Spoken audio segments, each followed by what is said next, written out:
Hello everyone, I am Dr. Alexandra Mayer, and in today's video we are answering the question, what symptoms would make me think that I need hormone replacement therapy? Or, if hormone replacement therapy isn't an option, which ones are making us think that we at least need to go get our hormones properly assessed? And this is video part 2 of 2, as promised. Last video we talked about that closer to menopause window, right? Where we're seeing a lot more changes in estrogen, a lot more changes in the period. In this video, we're talking about perimenopause, which contrary to popular belief is not 48, 49, and 50. This can happen up to 10 years prior to menopause, so it really is a late 30s on kind of situation. And we do see specific declines in specific hormones during this period, but it is different for everybody.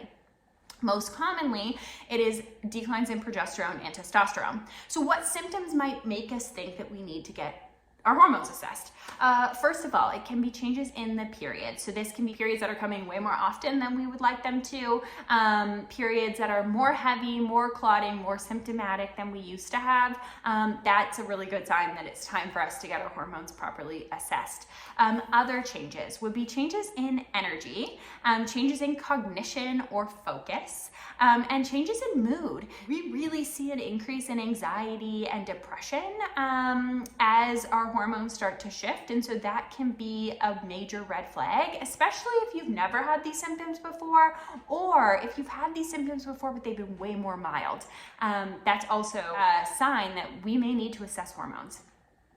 Other things to think about would be changes in libido, inability to climax, vaginal dryness, changes in urinary frequency, or like some incontinence. Oftentimes in this window, women will just be like, well, I had babies, and so therefore I'm just stuck with urinary incontinence.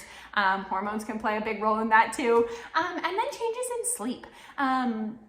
We really do see a lot more insomnia in these kind of windows, and that can definitely change based on your cycle. So I would pay attention to that as well, because that can give us some clues as to which hormones might be off. And then that change in kind of body composition. So a little bit more weight gain, and definitely some changes in muscle mass, right? So it might be harder to put on lean muscle mass, and you might be the person that's kind of doing all the right things and your body is shifting.